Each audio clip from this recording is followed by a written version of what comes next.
What's up, everybody? Welcome back to Team Fish Knuckles YouTube channel. So today we're gonna go over the EUIC that happened over the past weekend, which is pretty interesting because at the beginning of all these regionals tournaments, if we look real quick before we jump into this, you're gonna notice we go to Brisbane, and if you notice, it was all pretty much Mew and RCS, and now that was March 12th, and now late April 22nd, almost 2 months have passed, a little bit over almost 2 months. We have a complete different meta shift where now we see mainly Urshifu, which is pretty funny how the meta has shift this quickly, and we're still in Brilliant Stars.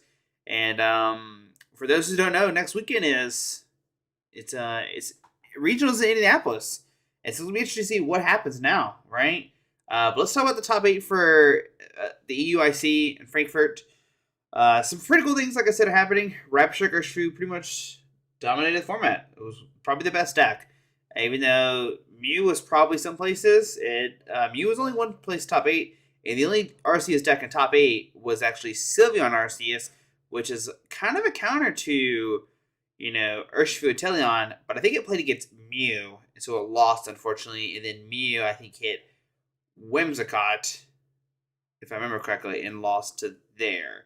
Because I think Frank beat Tord, and then Frank beat Pedro. No, I think Gustavo won in top 4 against this. Yes, that's correct. We did not see a mirror match, I'm pretty sure. I think we saw Frank beat Pedro, because I'm pretty sure Frank took down back-to-back. Back-to-back Urshifu's, and unfortunately lost to Gustavo Wada, who defended his EUIC from 2020, which is pretty crazy. He won back-to-back EUIC internationals. So let's start to look at Gustavo's list. We'll go here. We'll just open as image. And like always, Limitless is where you want to go. If you notice, it's a 2-2 Urshifu VMAX with a 4-3-2 Atilian line. You got the 2 Moltres, 1 Moltres V. I actually like this deck a lot. This is something like Robin was kind of playing at first. Now Robin did play a bunch more 1-ofs, I think. And I don't think he played Glacier Moltres V. Glacier Moltres V was a pretty cool attacker. It can do early game pressure, while the Glacier Moltres only does late game. So you have 2 things going on for you. You have Urshifu VMAX to take down the Arceus decks, and you have Glacier Moltres to take down the Mew decks. Cards like Claire is going to be helpful for you to recycle those Moltres, Sonia to get out your base Pokemon, or your energies if need be. You really don't need that many boss orders because you just save for weakness in this deck, which is pretty cool. I do like the 2 Escape Ropes. I like Escape Rope a lot right now. And Pierce is pretty interesting because you search for a dark Pokemon to get Crobat, which is pretty cool. Or you can get the Moltres and Galarian Moltres V. So a lot of things happening. I like Gustavo's list a lot. I imagine a lot of people are going to use this. It's really, really good right now. And yeah, it seemed like it was, really good to take down the finals. I haven't watched the finals just yet. I need to watch it eventually. But I imagine we're playing 7 different basic energies that did help take down Whimsicott. So that's very interesting to note. Like I said, I haven't watched it just yet, so we'll have to see what happens. I do like the energy switch. I noticed that some Urshifu lists were not playing energy switch. Energy switch is such a good card because you could do the back-to-back GMX Rapid Flow to destroy other Inteleon decks. So I think if you were to play this deck again, maybe include a Manaphy here to beat the counter. Maybe that could be something to include in it. Shale's pretty cool. Heal your guy, and yeah, it shows how good Urshifu is right now. So that's pretty cool. I think the other Urshifu lists that we're gonna look at are very different. So you have Frank playing his Whimsicott deck, which is pretty exciting. Because last week we talked about Whimsicott, how it could be the counter to the meta we need, and look, it came and countered the meta. Right? It beat Arceus. It beat Mew. It countered the meta like I talked about. So it's pretty cool to see this. Some interesting things about this list. It did play Peony. Discard your hand, get 2 trainer cards out of your deck. This is going to help with consistency. And also, he played EXP Share, so you can recycle the Psychic Energies. So if Whimsicott V-Star was knocked out, you can transfer the Psychic Energy to a bench guy, which is pretty neat. Avery's in there to help against those Inteleon decks and stuff like that. Also, just putting your opponent down to 3 is really strong as well, too, right? You draw 3, put your opponent down to 3. Who cares? You're playing B-Barrel. You're going to draw to 5 cards anyway. So that's pretty cool. Hammers plus waves. You're just constantly countering your opponent. I love this deck so much. It seems really cool. And I think he also played Crobat. I think a lot of decks were playing Crobat. So that's pretty cool. And the Tool Scrapper is great as well. I think the big thing is going to help get rid of those tool jammers if need be, because that will shut down your EXP shares and your air balloons. But I think also maybe it messes with your math if they play Big Charm or something like that. I don't know the 100% math on it, but getting a tool jammer is going to be nice. Or know how to get your Pokemon. And yeah, I'm excited. Whimsicott win. Got second, right? 160, no special energies and stuff like that. It's very cool to play in the meta. Test this deck out for sure. I imagine going to Indianapolis, we will see a bunch of people playing it. Now we look at Pedro's list, and this is what I was talking about earlier. I think this is where the issue lists are starting to look more like Robin's list. Now, we do see a 1/1 Eldegoss, right? And we're going to pull up the Eldegoss. So once your turn, you associate with 2 basic energy cards, reveal them and put into your hand. So this is going to help you find those dark energies over and over again, if need be. You're playing a bunch of 1-ofs, right? One of Cynthia, one of Birdkey, one of Avery, one of Raihan, one of Claire, one Boss, one Cheryl, one Fiona. So this definitely reminds me of more like Robin's list. Still in the 2/2 VMAX, one Metacham V, and Hoopa instead of Moltres V. I think Hoopa is what a lot of people were playing. It does help against Meloetta and stuff like that, which is pretty nice. And things like the chip damage and something else is pretty good math. And this list plays Metacham well as Gustavo did. And Metacham makes me definitely think it's more like Robin's list. Still fantastic. So congratulations to Pedro, a very fantastic player. So top 4 we have Mew. I don't think there's anything. So this big Tool Jammer, which gets around Big Charm. Pumpkaboo to get rid of Path to the Peak. It is something that you can quick ball for. Yes, you do negate 1 draw, but I think having the extra Pumpkaboo in there is really strong. We do have the 1 Psychic Energy. I guess this can help out, at least Sparkle Touch a Psychic if need be. So if you're playing against a Whimsicott deck, it actually does help you a little bit there. 1 Scoop Up Net is very interesting. You might be thinking, why is 1 Scoop Up Net? Well, you can pick up Pumpkaboo or Corey or Meloetta as well, too. So that's pretty cool. Rose Terror to help you draw 3. That's your only counter, but you do play 4 Crams. But the 2 Rose to only counter the Path to the Peak gets pretty interesting, right? Usually if I'm playing Mew, I want more because I'm too scared. And only 3 switch cards, but you do play 2 DTEs, so maybe that's the reason why you do have DTEs to switch around. But yeah, Mew is still showing hey, I'm Mew, I'm here, and it's going to be interesting to see, will Mew increase to beat Rapid Strikes? But the problem is, I don't think it does beat these Rapid Strike decks. We have Tord. Tord was, for those who don't know, was a bit advocate for this deck before he gave the list to Rob, and then Rob, went with it. We do see Manaphy in Tord's list, and this is definitely for the mirror match.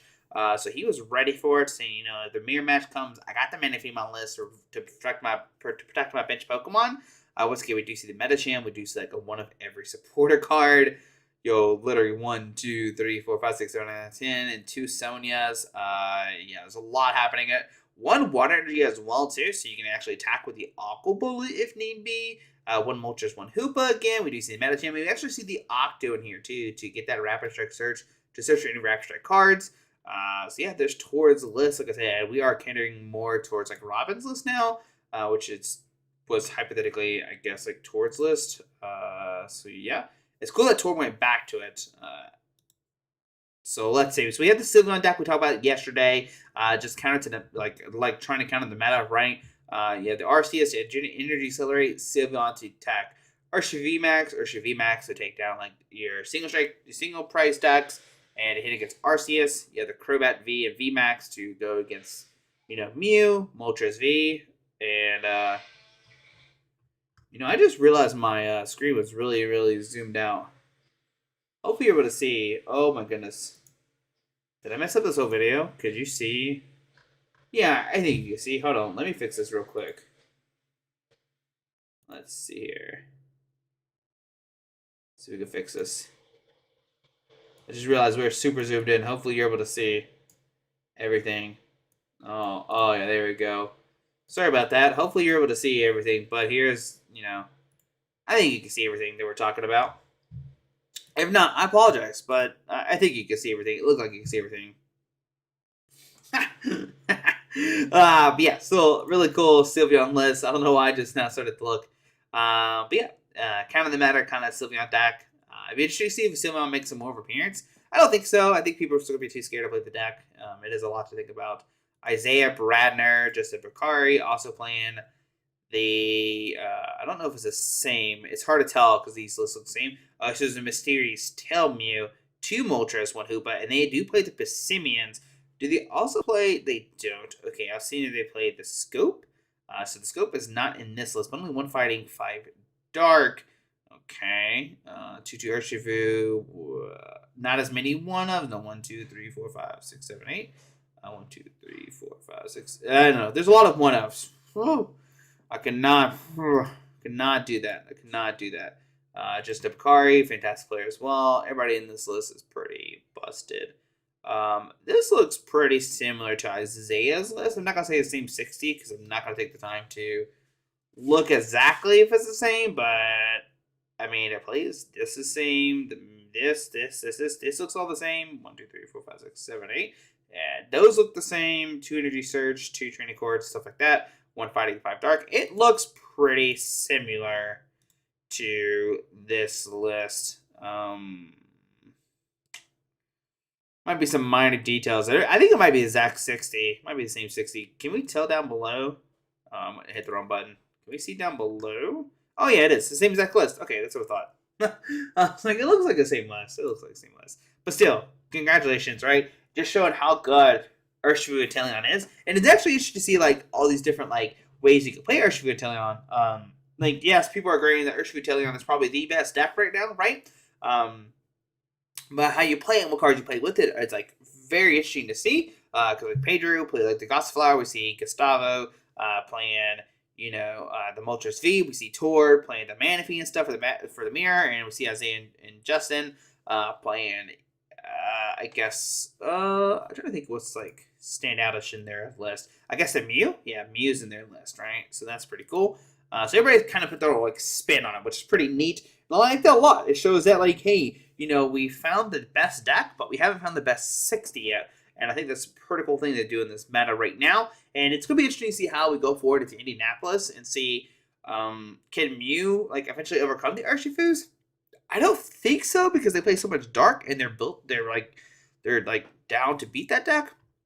But on PTCG Stats, another great website. I've talked about them before. PTCGstats.com, Limitless, .com, LimitlessTCG.com. Check them both out. I'll have links down below. And if you go here and if you go to day 2 of the first article, final series, click here, and we actually have everything right here. I'm talking about how Limitless will eventually have their other decks. Limitless says complete day 2 results to be updated. So eventually they will have all day 2 results, but PTCG Stats already has it. And if you see these notes, you can click it, and this will open up a new thing, and that's how you can see other people's deck lists. Now this is just going to be their pictures and stuff like that.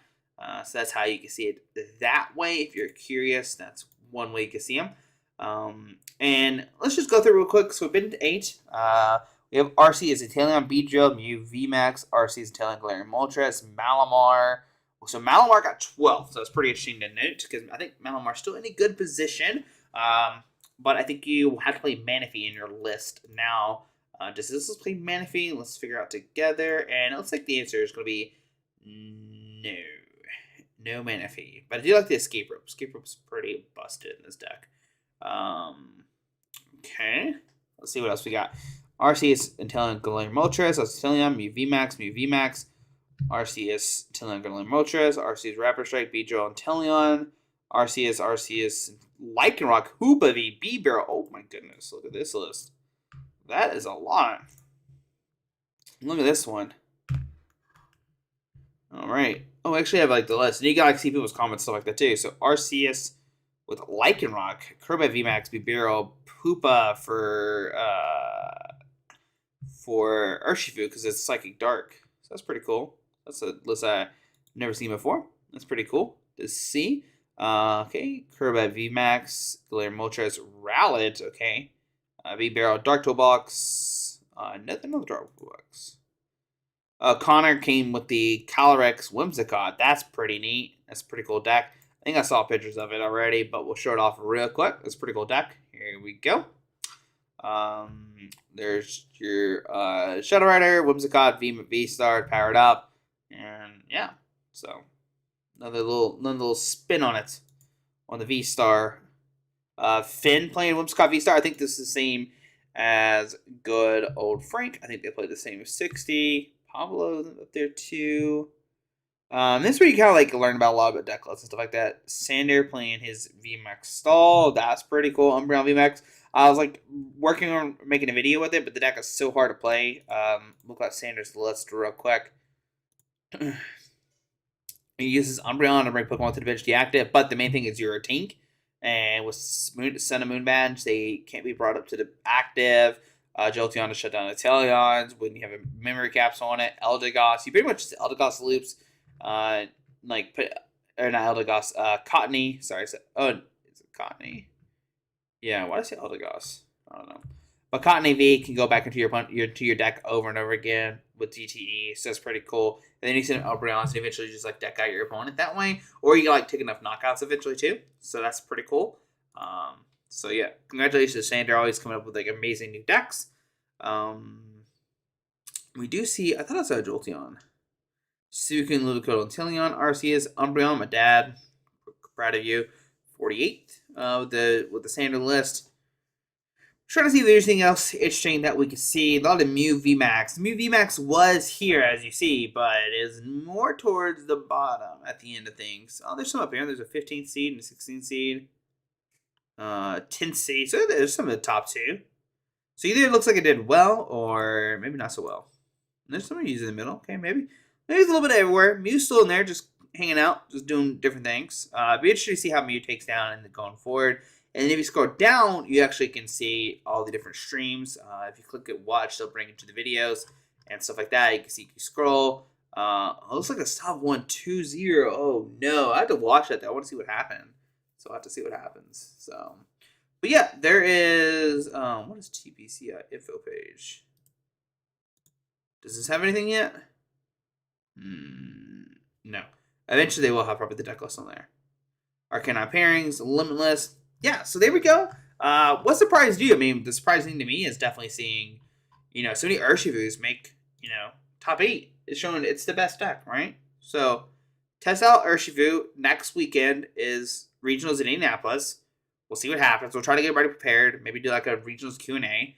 And, yeah, what's the most surprising thing from Frankfurt? I still think it's like, Rap Strike getting top 8. Whimsicott, surprising, no. Makes me excited, yes. Because I thought the deck was good. I thought it countered the meta, and it showed it did. So, yeah, guys, hope you enjoyed the video. Thanks for watching. Congratulations, Gustavo, for winning back-to-back EUICs, doing fantastic things. And, yeah, we'll see you tomorrow for Expanded Thursday. Alrighty, bye.